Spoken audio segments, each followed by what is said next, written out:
बहुत समय पहले की बात है। एक नगरी में एक छोटी सी नीची जाति की अछूत कन्या रहा करती थी। वह अभी छोटी थी, लेकिन उसे बचपन से ही यह सिखाया जा रहा था कि हमें झुककर रहना होगा, क्योंकि हम नीचे जाति के हैं। हमें किसी से कोई सवाल नहीं करना, हमें हमेशा झुककर ही रहना है। किसी के सामने हम नजर नहीं उठा सकते। यह समाज हमें कभी भी हमारी जगह नहीं देगा। हम केवल सेवा करने के लिए बने हैं। ज्ञान पर हमारा कोई हक नहीं, फिर हो चाहे कोई भी ज्ञान क्यों ना हो, हमें उसे सीखने का कोई भी हक नहीं है।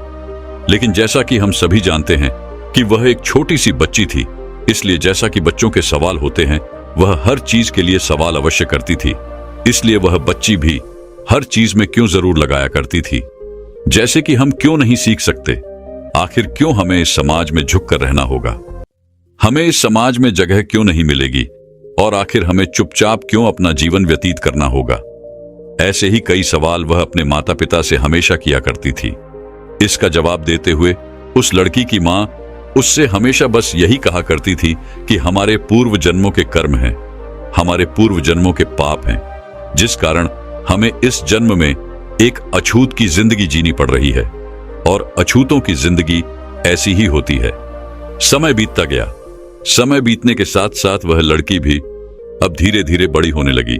लेकिन जैसा कि उसका बचपन का स्वभाव था, वह हर चीज में सवाल अवश्य करती थी। उसका स्वभाव बड़े होने के साथ भी अभी तक बदला नहीं था, जिस कारण उसे कई बार मार तक खानी पड़ चुकी थी। एक दिन वह एक रास्ते से होकर गुजर रही थी, तभी उसने देखा कि एक गुरु कुछ लड़के और लड़कियों को नृत्य सिखा रहे थे, गायन सिखा रहे थे। वह नृत्य और गाना सुनकर उसके मन में भी नृत्य और गायन करने की चाहत पैदा हो गई।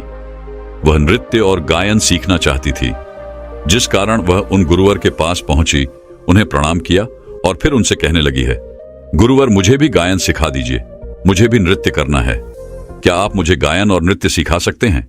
इस पर वह गुरुवर उस लड़की से पूछते हैं, बेटा, तुम किस घर से ताल्लुक रखती हो? आखिर तुम किस जाति की हो?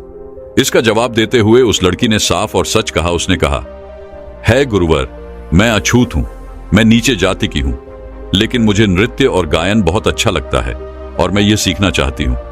लेकिन उधर जैसे ही उन गुरुवर ने यह सुना कि वह लड़की अछूत है, उनका गुस्सा 7वें आसमान पर पहुंच गया और उसी वक्त उन गुरुवर ने उस लड़की को धक्के मार के अपने आश्रम से बाहर निकाल दिया, और साथ ही साथ यह भी कहा कि आगे से यहां पर आने की तुम्हें कोई आवश्यकता नहीं, तुम यहां से जा सकती हो। ज्ञान तुम लोगों के लिए बिल्कुल नहीं है, तुम्हें मेरे इस आश्रम को नष्ट करने की कोई आवश्यकता नहीं। अगर तुम आगे से यहां पर आई तो मैं तुम्हारी खाल खिंचवा लूंगा। वे लड़की चुपचाप अपना अपमान सहकर वहां से चली गई, लेकिन उसके मन में नृत्य और गायन सीखने की जो चाहत थी, वो पहले से भी ज्यादा और बढ़ चुकी थी। लेकिन अब उसे वह गुरुवर नृत्य और गायन नहीं सिखाना चाहते थे, जिस कारण उस लड़की ने चोरी चोरी छुप छुप कर दूसरे लड़कों का नृत्य दिखा, गायन देखा और उसी से सीखना शुरू कर दिया। वह जैसा उन लड़कों को नृत्य करते और गाना गाते देखती, ठीक वैसा ही वह अभ्यास करना शुरू कर देती। जब भी वह अकेले रहती तो खूब मेहनत के साथ, खूब लगन के साथ वह इसका अभ्यास करती, और लगातार मेहनत के बाद करीबन 2 वर्षों के बाद वह गायन और नृत्य में पारंगत हो गई। लेकिन लड़की यह बात जानती थी कि यदि मैंने किसी को यह बात बताई तो लोग मुझे मारेंगे, मेरा अपमान करेंगे, जिस कारण उसने ये बात कभी किसी को नहीं बताई। एक दिन राजा की पुत्री अर्थात राजकुमारी उस नगर से होकर गुजर रही थी और उनके वस्त्रों में कुछ मैल लग गया था, जिस कारण राजकुमारी ने अपने वो सुंदर वस्त्र वहीं पर रास्ते पर फेंक दिए। वह लड़की भी उसी मार्ग से होकर गुजर रही थी। लड़की को वह वस्त्र अत्यधिक पसंद आए। लड़की ने वस्त्र उठा लिए और उसे पहनकर देखने लगी। वह बहुत ही सुंदर लग रही थी। उस समय नगर में एक मेला भी चल रहा था। उसके मन में एक विचार आया। उसने सोचा, यदि मैं अपने पुराने वस्त्र पहनकर जाऊंगी तो मेले में लोग मुझे पहचान लेंगे, और यदि मैं राजकुमारी की यह सुंदर वस्त्र मेले में पहनकर जाती हूं तो मुझे कोई भी नहीं पहचान सकेगा। इसलिए वह वही वस्त्र पहनकर मेले की ओर चल पड़ी। जब वह मेले में पहुंची तो उसने देखा कि एक जगह पर नृत्य और गायन चल रहा था। उन्हें देखकर उसके मन में भी नृत्य और गायन की लालसा और बढ़ गई, लेकिन वह सभी के सामने नृत्य नहीं कर सकती थी और ना ही अपने गायन की कला दिखा सकती थी, जिस कारण वह मेले के एक कोने में गई और वहां पर उसने गाना शुरू किया। उसकी आवाज बहुत ही मधुर थी, लोगों को आकर्षित करने वाली थी। जब वह एकांत में गाना गा रही थी, तभी उसकी आवाज मेले में ही खड़े एक व्यक्ति ने सुनी और वह उस आवाज का पीछा करते हुए उस लड़की तक पहुंच गया। जब वह व्यक्ति उस लड़की तक पहुंचा तो यह देखकर वह लड़की आश्चर्यचकित रह गई। उस व्यक्ति ने कहा, बेटा, तुम्हारी आवाज बहुत मधुर है, यह मुझे आकर्षित कर रही थी और जिस कारण मैं तुम्हारी आवाज का पीछा करते हुए यहां तक आ गया। क्या तुम मेरे लिए मेले में एक बार गाना गा सकती हो? तुम इसके बदले में जितना भी धन मांगोगी, मैं वह धन देने के लिए तुम्हें तैयार हूं, लेकिन एक बार क्या तुम मेरे लिए गाना गा सकती हो? इसका जवाब देते हुए वह लड़की उस व्यक्ति से कहती है, बाबा, आप सही कहते हैं, लेकिन मुझे गाने की इजाजत नहीं है, इसलिए मैं आपके लिए कोई भी गाना नहीं गा सकती, मुझे माफ करी। तभी वह व्यक्ति उस लड़की को और धन देने का वादा करता है, उसे और लालच देता है। तभी वह लड़की इसका जवाब देते हुए कहती है, बाबा, मैं धन दौलत के लिए गाना नहीं गाती, ये तो मेरी खुशी है और मैं अपनी इस खुशी के लिए गाना गाती हूं। मुझे गाना बहुत पसंद है और मैं केवल अपने लिए ही गाती हूं। लड़की की यह बात सुनकर उस व्यक्ति ने लड़की से मिन्नतें की, प्रार्थना की ताकि वह लड़की उसके लिए एक बार गाना गा सके। काफी देर प्रयास करने के बाद आखिरकार वह लड़की उस व्यक्ति के लिए मेले में गाना गाने के लिए तैयार हो जाती है। वह कहती है, बाबा, आप इतनी प्रार्थना कर रहे हैं, इसलिए मैं आपके लिए एक बार गाना अवश्य गाऊंगी। जब उस लड़की ने मेले में गाना गाया तो उसकी आवाज सुनकर चारों तरफ के सभी लोग उसकी आवाज सुनकर उसके प्रति आकर्षित होने लगे। उसकी आवाज इतनी मधुर थी कि जो भी उसका गाना सुनता वो वहां से कहीं भी और ध्यान नहीं लगा पाता। वहां पर उपस्थित हर एक व्यक्ति उस लड़की की गायन का, उसकी आवाज को सराहा रहे थे, उसकी तारीफ कर रहे थे। उसी मेले में राजा का एक अधिकारी भी था जो उस लड़की की आवाज सुनकर पूरी तरह से मंत्रमुग्ध हो चुका था। उसके मन में यह ख्याल आया, यदि मैं राजा के पास इस लड़की को ले जाऊं और इससे वहां पर गायन करवाओ तो मैं अत्यधिक धन कमा सकता हूं। राजा अत्यधिक प्रसन्न होंगे और मुझे मुंह मांगी रकम भी मिल जाएगी। जैसे ही उस लड़की ने अपना गाना खत्म किया, राजा के उस अधिकारी ने उस लड़की के पास जाकर कहा, बेटा, तुम बहुत अच्छा गाती हो, तुम्हारी आवाज बहुत ही मधुर है, पर तुम्हारी आवाज में कुछ ऐसा जादू है जिससे मैं तुम्हारी आवाज के प्रति आकर्षित होता चला गया। क्या तुम एक बार राजा के समक्ष अपना गायन प्रस्तुत कर सकती हो? राजा तुम्हारी आवाज से अत्यधिक प्रसन्न होंगे और जो तुम चाहोगी वह तुम्हें अवश्य मिलेगा। यह सुनकर उस लड़की ने राजा के उस अधिकारी से कहा, बाबा, क्या आप सही कह रहे हैं? यदि मैं राजा को अपने गायन से, अपनी आवाज से प्रसन्न कर पाऊं तो मैं जो मांगूं क्या वो मुझे मिलेगा? इस पर वो अधिकारी उस लड़की से कहता है, हाँ बेटी, तुम जो कुछ भी चाहोगी वह तुम्हें राजा अवश्य देंगे। तभी वह लड़की कुछ देर सोच विचार करती है और उसके मन में एक और ख्याल उत्पन्न होता है। वह कहती है, पर बाबा, आप मुझे नहीं जानते, मैं राजा के सामने नहीं गा सकती, पहले मेरे बारे में जान तो लीजिए कि मैं कौन हूं। लड़की की यह बात सुनकर राजा का वह अधिकारी उस लड़की से कहता है, बेटा, एक कलाकार की पहचान उसकी कला से की जाती है और तुम तो एक बहुत ही पहुंची हुई कलाकार हो, इससे ज्यादा और क्या जानना है? उस अधिकारी के मुख से यह बात सुनकर लड़की बोली, बाबा, आप जो कह रहे हैं क्या यह सच है? क्या वाकई में कलाकार की पहचान केवल कला से की जाती है? क्या मैं अपनी कला से राजा को खुश कर सकती हूं? और यदि मैंने उन्हें खुश कर दिया तो जो मैं मांगूंगी क्या वह मुझे मिलेगा? यह बात सुनकर राजा का वह अधिकारी उस लड़की से कहता है, हाँ, तुम जो चाहोगे वो तुम्हें राजा अवश्य देंगे, लेकिन उससे पहले राजा को तुम्हें अपने गायन से और अपने नृत्य से खुश करना होगा, प्रसन्न करना होगा। यह बात सुनकर वह लड़की राजा के पास जाने के लिए तैयार हो जाती है और उस अधिकारी से कहती है, बाबा, अगर आप इतना कह रहे हैं तो ठीक है, मैं आपके साथ चलने के लिए तैयार हूं और मुझे खुद पर पूरा यकीन है कि राजा मेरा गायन सुनकर अत्यधिक प्रसन्न अवश्य हो जाएंगी। इतना कहकर वह लड़की राजा के उस अधिकारी के साथ चल पड़ती है। वह अधिकारी उस लड़की को भरे दरबार में राजा के सामने ले जाता है और राजा से कहता है महाराज, आपने आज तक एक से बढ़कर के एक गायन देखे होंगे, सभी के गाने भी आपने सुने होंगे, लेकिन जो बात इस लड़की की आवाज में है, इस लड़की की गायन में है, वह आपको आज से पहले कभी नहीं मिला होगा। इस लड़की की आवाज इतनी मधुर है, इतनी आकर्षित है कि आप एक बार इसका गायन लेंगे तो इस लड़की की आवाज के प्रति मंत्रमुग्ध हो जाएंगे। इसलिए आज्ञा दें और इस लड़की को इस भरे दरबार में एक बार गाने का सुनहरा मौका भी दें। राजा अपने उस अधिकारी की ये सारी बातें सुनकर अत्यधिक प्रसन्न था। उसने उस अधिकारी से कहा, यदि तुम इतनी यकीन के साथ कह रहे हो तो अवश्य ही यह लड़की बहुत अच्छा गाती होगी। इसलिए इस लड़की से कहो कि अपना गायन शुरू करें। हम भी देखना चाहते हैं कि इसकी आवाज कितनी मधुर है। हम भी तो यह देखें कि आखिर बाकी सब गायकों से कितनी अलग है और इसमें ऐसी क्या खास बात है। राजा की आज्ञा पाकर वह लड़की भरे राज दरबार में अपना गाना शुरू करती है। गाना सुनकर राज दरबार में उपस्थित हर एक व्यक्ति उस लड़की की आवाज की तारीफ करते थक नहीं रहा था। सभी बड़े खुश थे। राजा भी अपने आप को उस लड़की की प्रशंसा करने से रोक नहीं पाया। राजा ने उस लड़की की बहुत प्रशंसा की और खुश होकर अपने गले का कीमती हार उस लड़की को निकाल कर दे दिया और उस लड़की से कहा, बेटा, तुम जो मांगना चाहती हो मांग सकती हो। तुम्हारे अंदर वो प्रतिभा है जो आज तक हमने किसी गायक के अंदर नहीं देखी। तुम्हारी आवाज बहुत ही मीठी और मधुर है। तुम्हारी आवाज सभी को आकर्षित कर लेती है और हम तुम्हारे गायन से बहुत प्रसन्न हैं। तुम जो मांगोगी वह हम तुम्हें देने के लिए तैयार हैं। राजा के मुख से यह बात सुनकर वह लड़की अत्यधिक प्रसन्न हो गई। उसने राजा से कहा, है राजन, क्या आप सच कह रहे हैं? मैं जो कुछ मांगूंगी क्या वह आप मुझे दे सकेंगे?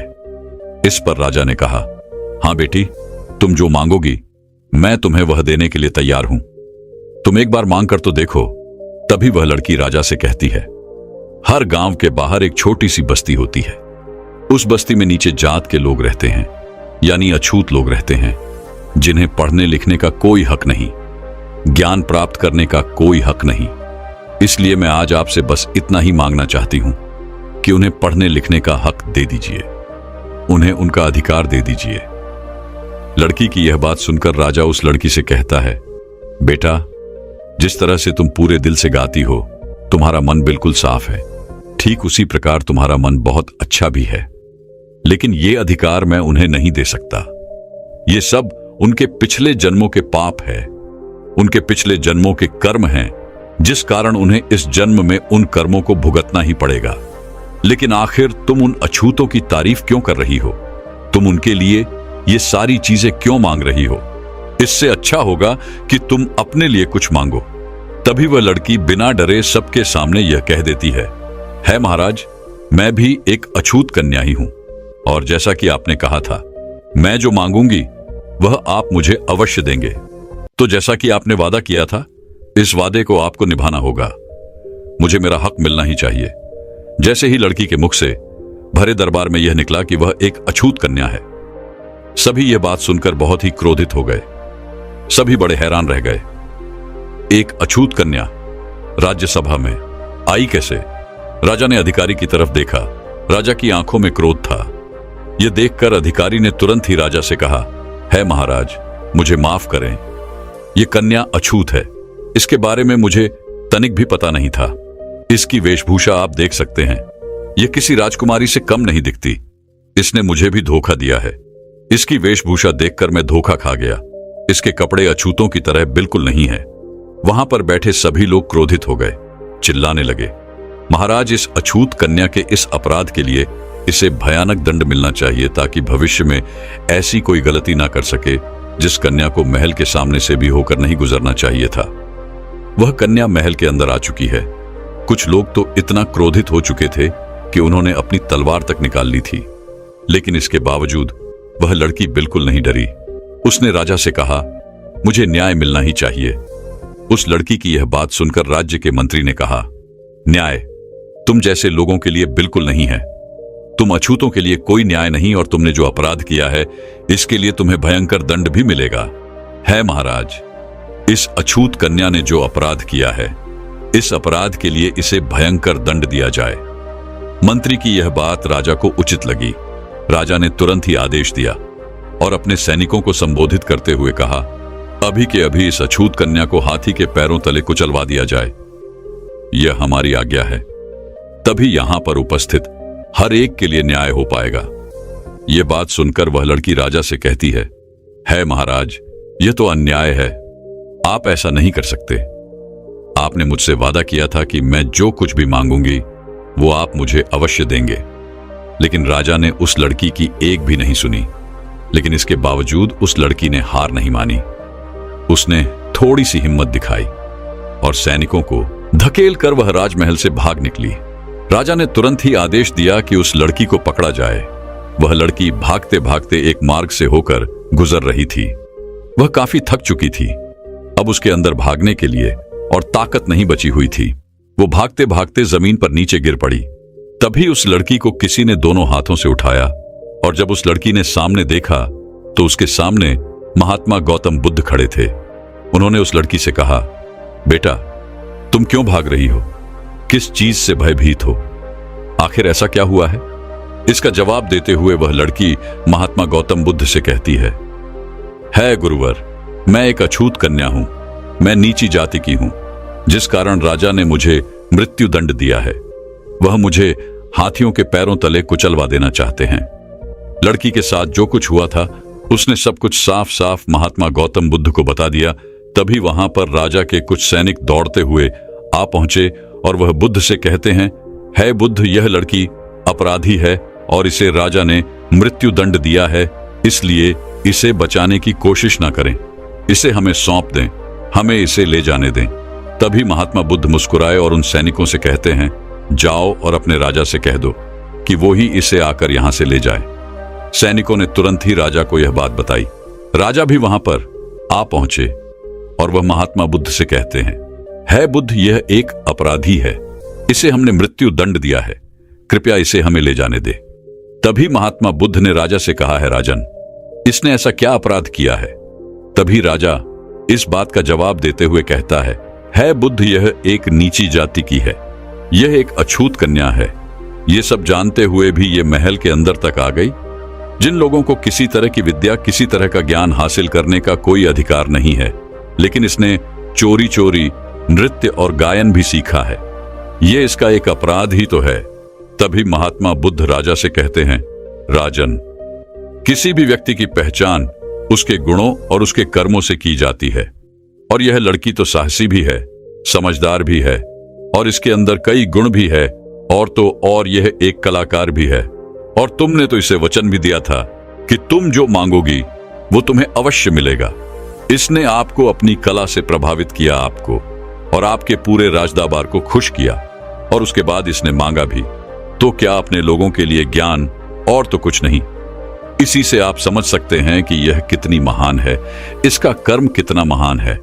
लेकिन राजन, तुमने कैसे कर्म किए? तुम वचन देकर भी पीछे हट गए। जिसे तुम्हें इनाम देना था उसे तुम मृत्यु दंड देने लगे। अब तुम बताओ कि तुम्हारे कर्म कैसे हैं? क्या इसकी प्रशंसा करनी चाहिए या फिर तुम्हारे कर्मों की बुराई? मेरी नजर में यह लड़की कोई अछूत नहीं है, झूठे तो तुम हो। राजन, इस लड़की के सामने तुम्हारे कर्म कितने छोटे हैं। बुद्ध की ये सारी बातें सुनकर राजा शर्मिंदा हो गया और महात्मा बुद्ध के सामने वह कुछ नहीं कह सका। तभी आगे राजा ने बुद्ध से कहा, बुद्ध, मुझे अपनी गलती का एहसास हो गया है। आज से इस लड़की की सुरक्षा की जिम्मेदारी मेरी है और इसने जो मांगा है इसे भी वह अवश्य मिलेगा। इतना कहकर वह राजा वहां से चला गया। तभी वह लड़की महात्मा बुद्ध से कहती है गुरुवर, क्या आप जाति प्रथा पर यकीन नहीं करते? क्या आप हमें अछूत नहीं मानते? क्या आपको हमारे साथ रहने पर कोई फर्क नहीं पड़ता? लोग कहते हैं कि हमारा साया भी जिन पर पड़ जाता है वे लोग पापी हो जाते हैं, उनके कर्म निष्प्रभाव हो जाते हैं। लड़की की यह बात सुनकर बुद्ध मुस्कुराने लगे और उस लड़की से कहते हैं, पुत्री, याद रखना कि हमारे कर्म ही हमें ऊंचा बनाते हैं और हमारे कर्म ही हमें नीचा भी बनाते हैं। इसके अलावा कुछ भी, कोई भी नीचा या ऊंचा नहीं होता। सब एक ही है और सब एक ही समान है। ये प्रकृति हम सभी का पालन पोषण एक जैसे ही करती है। ये हमें कोई भेदभाव नहीं रखती। भेदभाव करना हम मनुष्यों का स्वभाव जो भी है, इसे आज नहीं तो कल बदलना ही होगा। इसलिए तुम्हारे जीवन में चाहे कितनी भी परेशानियां, चाहे कैसी भी कठिन परिस्थितियां सामने क्यों ना हो, कभी हार मत मानना और कभी भी सच का साथ मत छोड़ना। जो लोग अपने जीवन में सत्य की राह पर चलते हैं और कभी हार नहीं मानते, उन्हें जीतने से कोई नहीं रोक सकता। वे लोग उस मंजिल को पा ही लेते हैं जिसके लिए वो आगे बढ़ते हैं, और जो व्यक्ति हार कर बैठ जाता है वह कभी भी जीत नहीं सकता। वह हमेशा हारा हुआ ही रहेगा और वह उसे कभी नहीं पा सकता जो वह पाना चाहता है, बल्कि उनसे तो वह भी छीन लिया जाता है जो उनके पास है। इसलिए हमेशा कोशिश करते रहना चाहिए, आगे बढ़ते रहना चाहिए, तभी आप सफल हो पाएंगे, तभी आपको सफलता अवश्य मिलेगी। दोस्तों, अगर ये वीडियो आप लोगों को पसंद आई हो तो प्लीज वीडियो को लाइक करके चैनल को सब्सक्राइब कर लेना, ताकि ऐसे ही ज्ञानवर्धक वीडियो आप लोगों को हमेशा सबसे पहले मिलती रहे। धन्यवाद दोस्तों, तो मिलते हैं अपने अगले वीडियो के साथ।